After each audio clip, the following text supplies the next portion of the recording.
Ya Rasulullah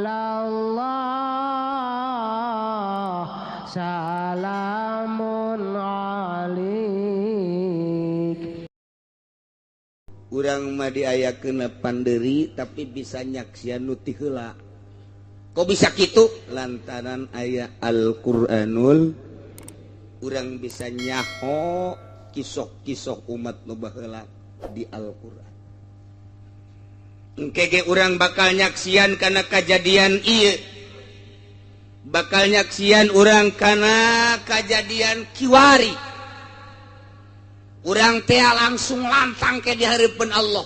Teh kudu Kangjeng Nabi na urang ge bisa nyaksian. Ieulah keistimewaan umat Kangjeng Nabi Muhammad sallallahu alaihi wasallam. Masyaallah. Luar biasa.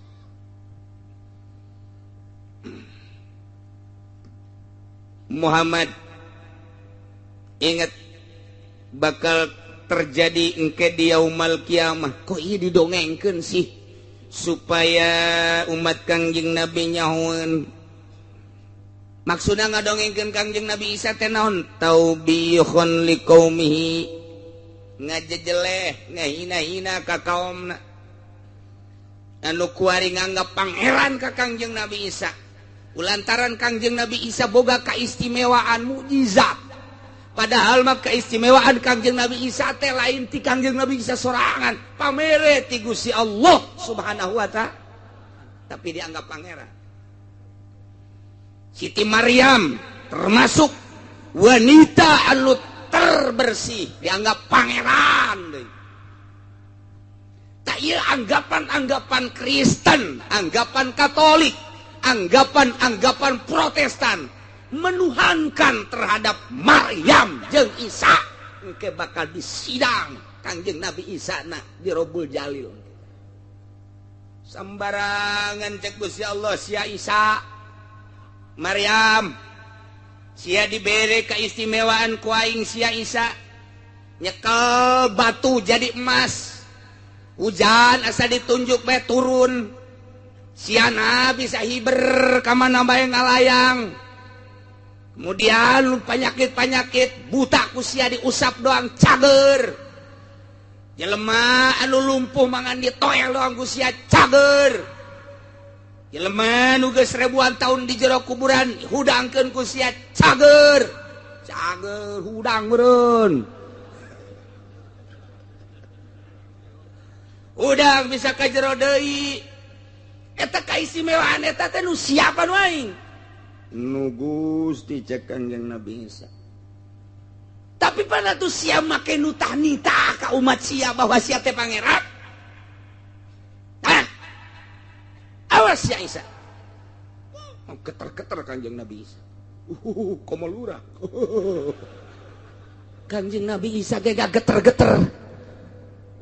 Eta gageterna Kangjeng Nabi Isa, gageterna Kangjeng Nabi Isa ketika dicarekan ku Gusti Allah, ditanya ku Gusti Allah, lamun dibayangkeun kuari dihudangkeun ka dunia, ieu dunia oyag-oyagan. Lamun Kangjeng Nabi Isa dibalikeun deui ka dunia, dicarekan ku Gusti Allah seperti eta, ngageterna Kangjeng Nabi Isa, wa qad arada ngageter-geter Kangjeng Nabi Isa. Andai kata dibalikin ke dunia ngageterna Kangjeng Nabi Isa teh karasa ku urang etalah ku hebat-hebatna geteran Kangjeng Nabi Isa. Naon sababna sieun Isa kok sia boga kaistimewaan kos kitu teh make jeung nitah pangeran ka sia aing pangeran mah. Maryam sia boga kaistimewaan di diri sia ketika sia ngadoa di Masjid Aqsa, hayang-hayang makanan turun pan makanan ti sorga. Kaistimewaan sia teh pan kabeja ka mana-mana haju kunaon atuh sia jadi pangeran. Tungkul Siti Maryam ngegeter sarua bae. Cek Kangjeng Nabi Isa. Gusti saha anu nitah jadi pangeran ka abdi. Aya eta Kristen tuh di Sumarekon penyembah ka sia tuh di Tangerang sebuah naon teteh salib lagi pan kasaksian pindah pan baheula teh eta teh didinya teh kuari pan jadi gereja kodim dijual kodim pan eta jadi gereja kasaksian pan eta nyembah ka sia tuh di Cikupa Citra bude pan gambar sia teh teu make calana sia teh pangeran teu make calana. Ayo siapa eta lamun lain ku sia mah dititahna. Sia kan. Encan nu bakal deui ka dieu. Nu kamari Pasir Gadung hatena bae golok dasareukeut keneh. Tah, engke bakal ka dieu geura siapkeun. Urang terep. Urang waru. Urang Cilongok mah teu kudu geus tarima bersih bae geus.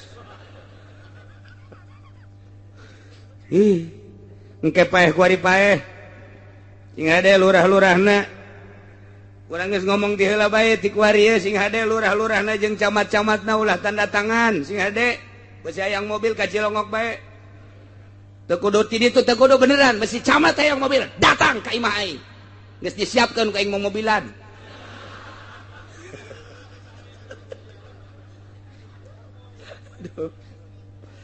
Masyaallah Isa kok sia boga kaistimewaan mukjizat ti aing haju sia ngaku pangeran Maryam sia dibere mukjizat ku aing kok haju sia jadi ngaku pangeran kumaha ieu teh Numantat Gusti Allah qalallahu ya Isa bin Maryam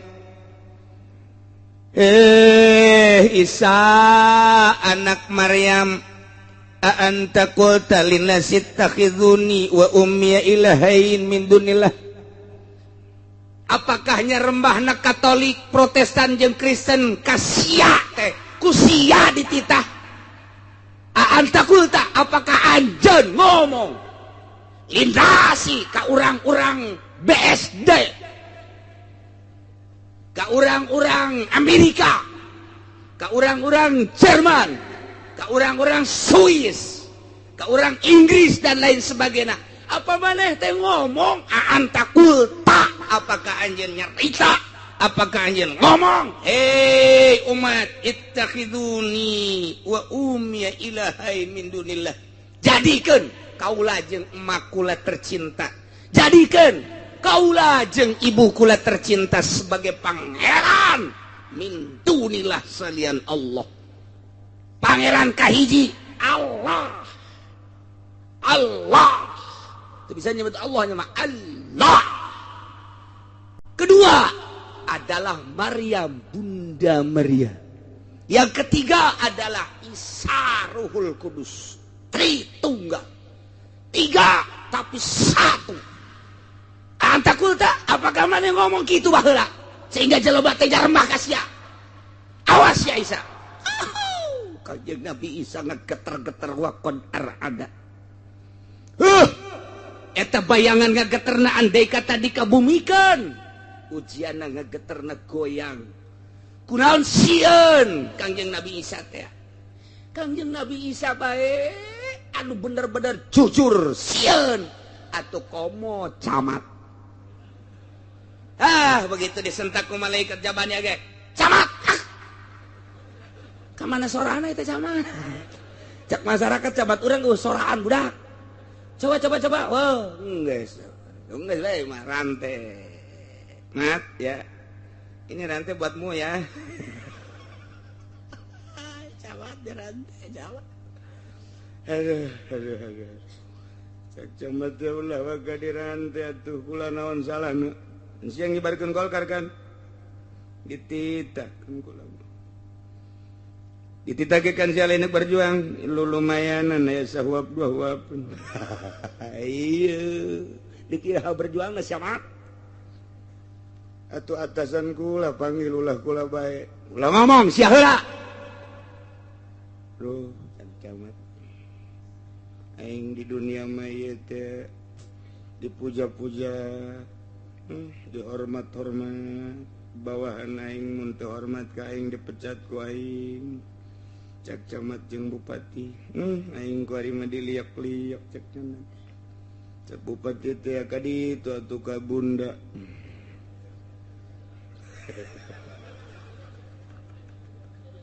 tatalepa bae terus Salih wa qad arada Kangjeng Nabi Isa di BAP wat kang geter-geter. Anta qulta linnasi ittakhizuni wa ummi ilahaini min dunillah. Wahai Isa putra Maryam, apakah engkau telah mengucap, telah berkata, menyeru kepada seluruh manusia, kepada segenap manusia yang ada di dunia agar supaya menjadikan engkau dan ibu engkau sebagai Tuhan selain daripada aku. Apakah engkau pernah berkata seperti itu? Qala subhanak cek Kangjeng Nabi Isa nyucikeun Nabi kalawan nyucikeun nyaan ka Gusti Maha Suci Maha Bersih. Tina sadaya-daya ucapan nu teu layak ka Gusti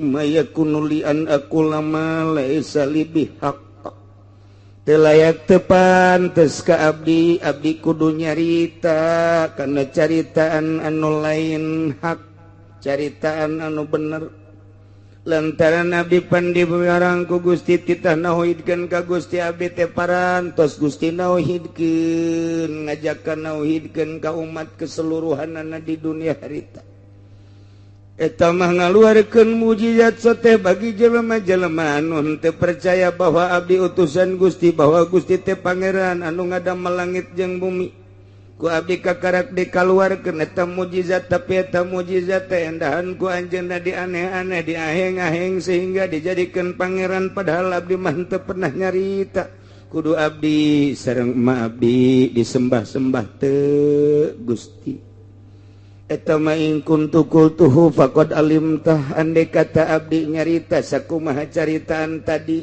da Gusti mah maha uninga.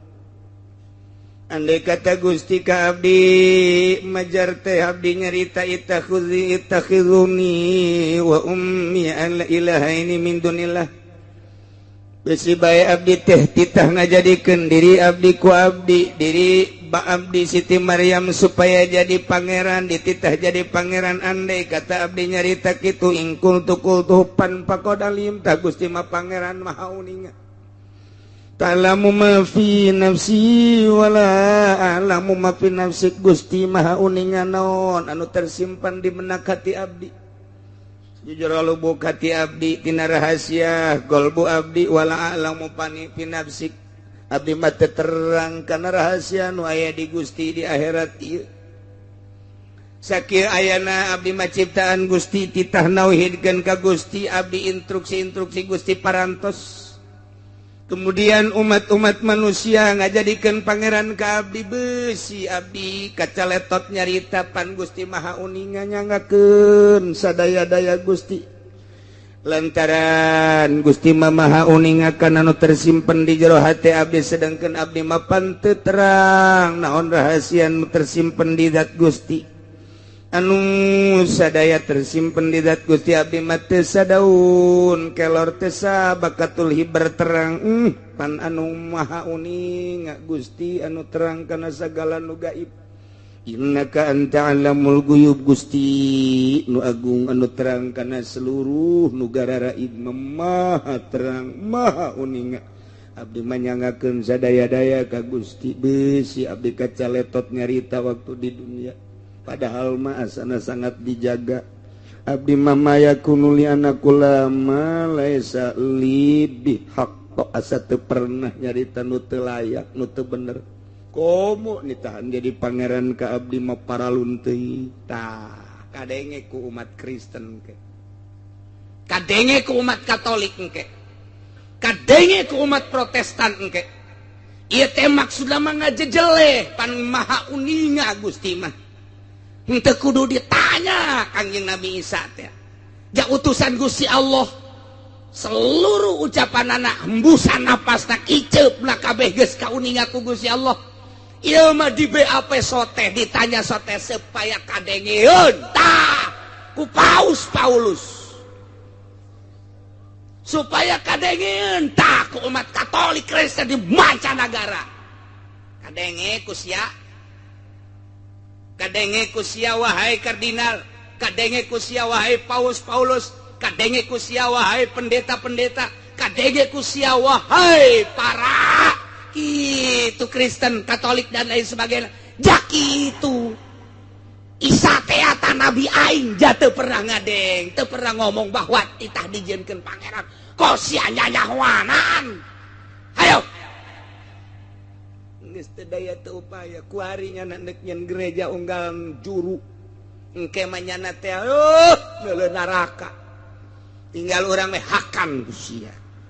Hakan ku sia. Leg-leg tah ku sia gereja tah.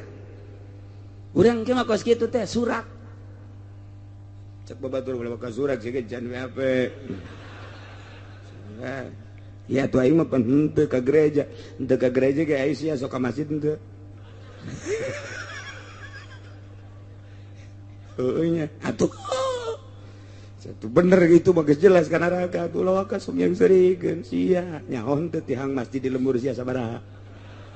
Samak na geus diganti nyaho. Bara ngomong sia bisi kadengen ku malaikat ye. Sak aing ge. Ayo sia. Aduh sia teu kudu dilapor-lapor ka malaikat mah saurang-saurang geus aya bukuna. Sia seserian mah atuh aing mah tuh panitia masjid aing mah tuh. Deuleuh ku sia tuh. Aing tah. Tapi pan sia teh nyokotan duit leutik. Hampura tah mah. Yang beli rokok doang. Sia sarua cek kitu teh. Ieu ge neraka keneh sia. Neraka keneh. Aduh, pasini wae jelema. Wah, kur di sidang kitu teh pasini jelema. Wah, mantap kebel ge ribuan tahun eta. Hiji bae ge angel. Sedengkeun sungut pati teh engke bakalna dikunci. Teulah Kangjeng Nabi Isa.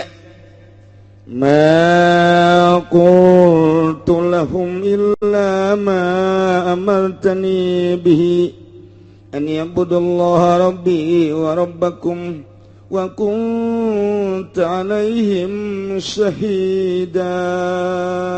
Teu pernah abdi nyarita ka seluruh manusia kecuali caritana nu ku Gusti dipiwarang kagu ka abdi. Gusti pan miwarangna ani budullah rabbi wa rabbakum. Wahai manusia sing ibadah maneh ka Gusti Allah pangeran kaula jeung pangeran aranjeun kabepan abdi atos ngalaksanakeun kitu. Dakwah abdi teh titah ngaibadahan Gusti lantaran Gusti teh pangeran kaula jeung pangeran aranjeun kabeh. Ku abdi ge dibejakeun ieu teh mukjizat ti Gusti Allah. Bisa nahi berdurunkeun hujan nyekel batu jadi perak jadi emas ngahudangkeun jelema ti kubur kade ieu teh lain kaula ieu teh mukjizat ti Gusti Allah pan ku kula teh dibejakeun eta mah janguatan bahwa kula teh adalah utusan Gusti anu kudu diibadahanna mah disembah mapan Gusti tah kula teh geus nyarita kitu mah qultu lahum. Teu pernah nyarita abdi ka manusia ilama kecuali caritan amartani nu ku Gusti diparentah ka abdi yane titah ngaibadahan Gusti sebagai pangeran abdi jeung pangeran aranjeun kabeh pan wa kunta alaihim syahida atuh Gusti ge jan ningali ieu jeung Gusti ge neuleukeun ieu Gusti ge panyaksian ieu amna mimma yaquluna abdi teh pantos nyegah ka aranjeunana tina ucapan-ucapan aranjeunna mangerankeun ka abdi madum tapihim selama Gusti ieu madum tupihim salagi abdi langgeng di araranjeunna madum tupihim selagi abdi langgang di araranjeunna kasaksian ku Gusti teu pernah asana abdi nitahan ibadah ka abdi ya kitu Gusti nyanggakeun sadaya-daya madum tupihim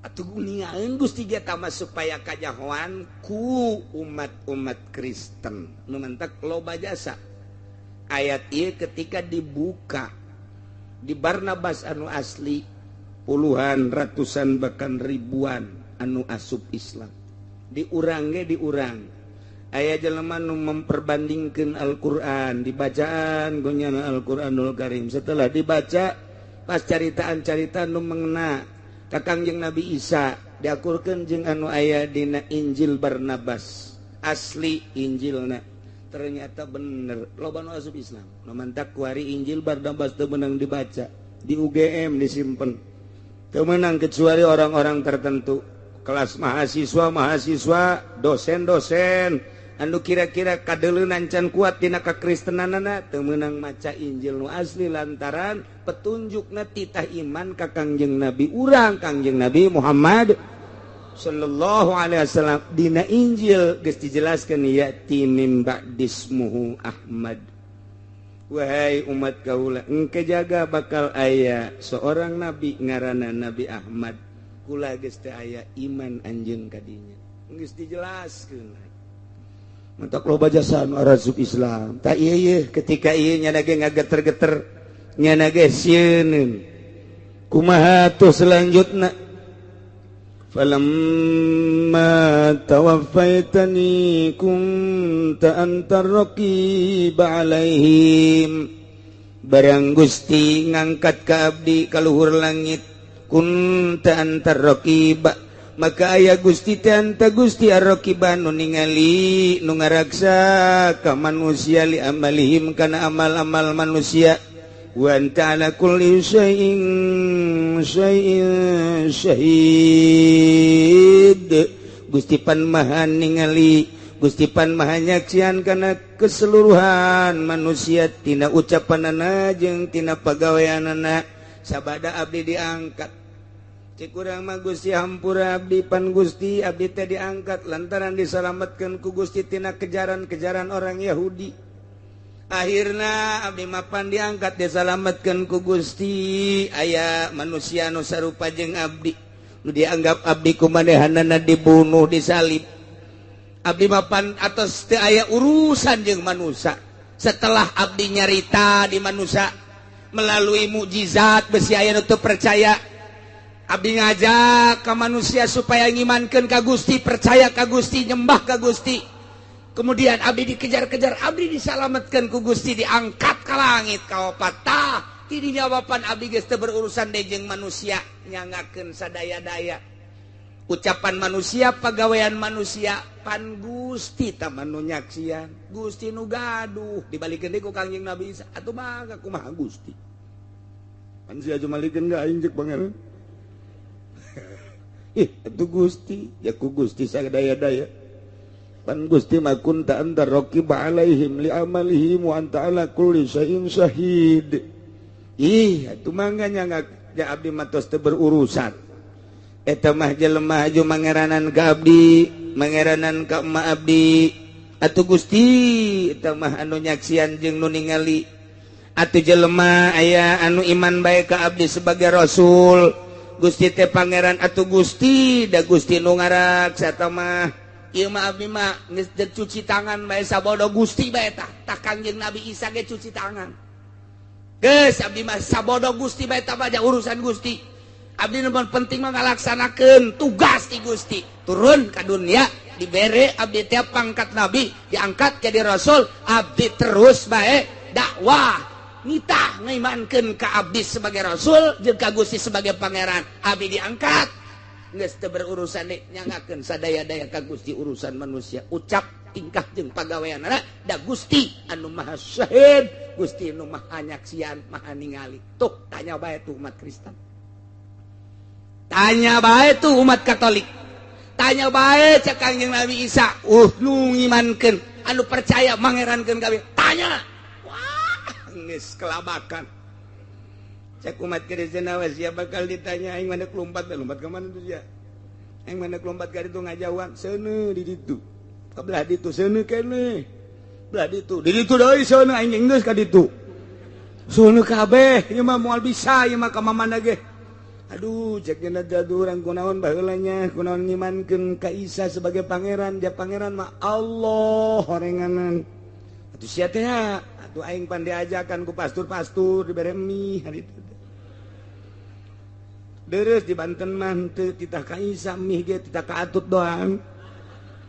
Ayo sia tah gara-garana kos kitu tah mangkaning ieu urang di narakana saneng-neng ieu mah. Ge teu iman ka Allah pan ieu mah urang mah kafir ka asupna. Ayo coba teangan pastor-pastor urang pejit. Pejit. Wah, pastor di teangan. Wah. Cak pastor teh pan aya saluhureun kula paus. Aya paus.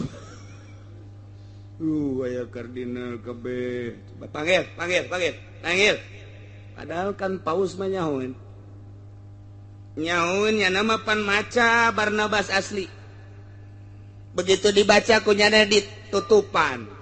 Bahkan kunyana di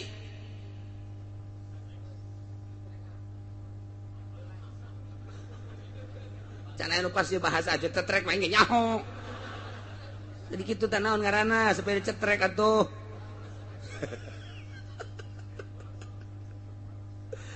Tukunyana teh geus dikaburkeun we pokona mah teu dijelaskeun, dicetrek.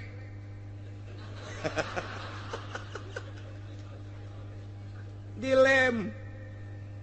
Wah, geus ambalayah umat Kristen teh. Waluh luar biasa Katolik ambalayah terus. Anu ngadeketan ka kiai bae kiai duh baheula mah kami teh aya kitu ngahina ka kiai teh anek nyeun gereja ge kami teh diudag-udag goreng bener kiai teh coba usulkeun we coba ka pangeran. Ka pangeran pangusulkeun kami pangnyalametkeun gitu ku ari mah percaya bahwa Muhammad teh nabi bahwa pangeran teh Allah bejakeun kami hayang salamet gitu. Tapi podol seri hitutan sia ku aing.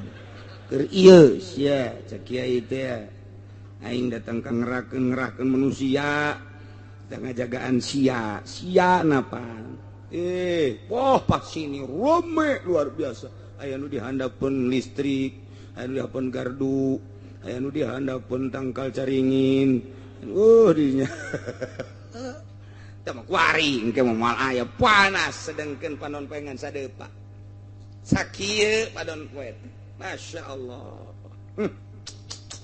Geus harapan Kristen majeng Katolik Protestan teh duh nabi urang sugan teh mah bakal pangeran urang Isa sugan teh mah bakal nyapaatan anu baheula salib-salib teh cekeuna teh penebus dosa horenganan urang nu salah baheula mah penebus dosa manehanana teh klip sangra baheula zina jeung Suzana eta teh kapan datang ka ditu nya nama kapatikan dibeli mawa duit 10 miliar cek dina bebas dosa maneh silahkeun deuk melakukeun deui bae ge.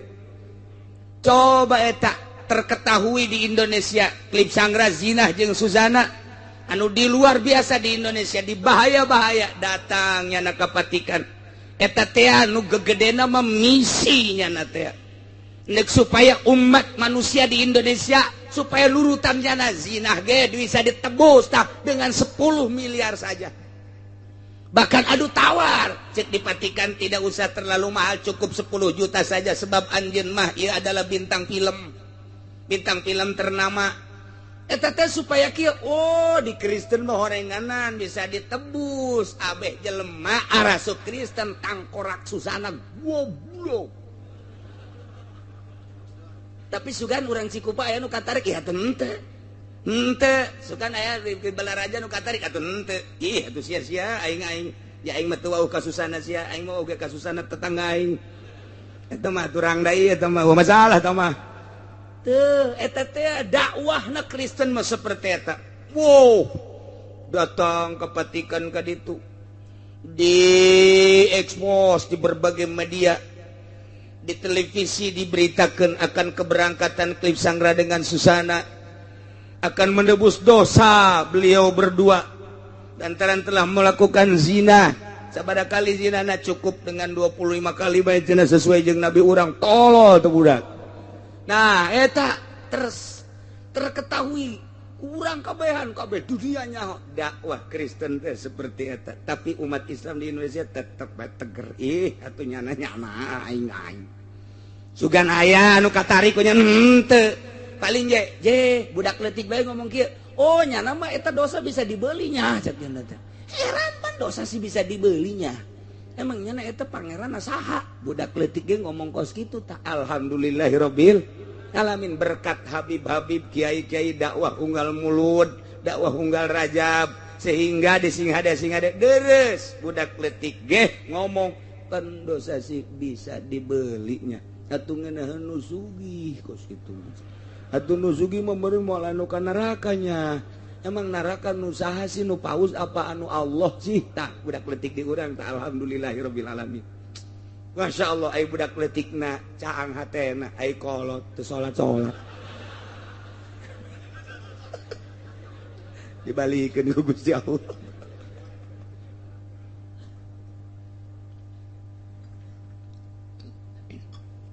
Riweuh engke umat Kristen di akhirat. Kangjeng Nabi Isa na cuci tangan. Pernah aing gasia nitahan bahwa aing pangeran. Teu bisa ngajawab. Saha nu nitahan aing pangeran? Saha nu nitahan bahwa bunda ibu tercinta Maryam ieu adalah pangeran? Kan teu aya. Sia. Iraha mimitina. Kunaon atuh ketika aing diangkat ka langit aing dinobatkeun sebagai pangeran? Saha tanu nganobatkeun pangeran? Sabodo sia. Nafsi kabeh nabi nafsi urusan kula urusan sia Masya Allah. In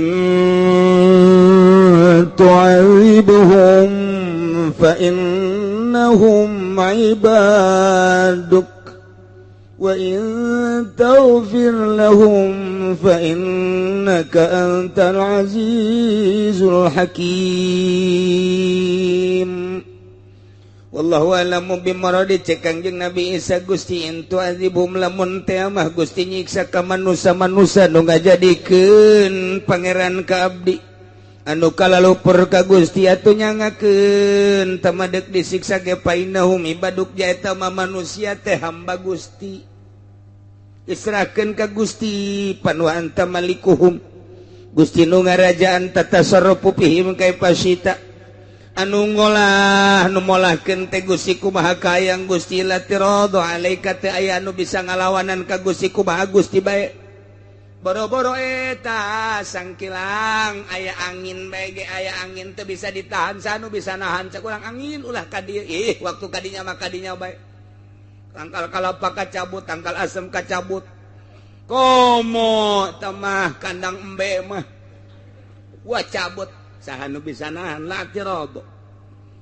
Hakikatna mah urang ge da kitu keneh ieu dengan urang mah dibere pikiran ku Gusti jang mikir jeung akal. Sabenerna mah urang ge jumud ge mun pikiran jeung akal. Ngan aya akal jeung pikiran jang mikir saha si pangeran teh etalah ngagantungkeun siksa Gusti Allah. Cek Kangjeng Nabi Isa andai kata Gusti rek Isa ka manusia nyangakeun sadaya-daya lantaran tamah hamba Gusti ieu kumaha kersa Gusti dikuade kieu ge. Andai kata Gusti rek kahampura wa intagfir lahum Gusti rek kahampura atuh painaka antal azizu maka Gusti ma anta Gusti al azizu nu maha gagah al hakimu nu bijaksana nyangakeun sadaya-daya. Cuci tangan teh bener-bener sieun jasa Kangjeng Nabi Isa.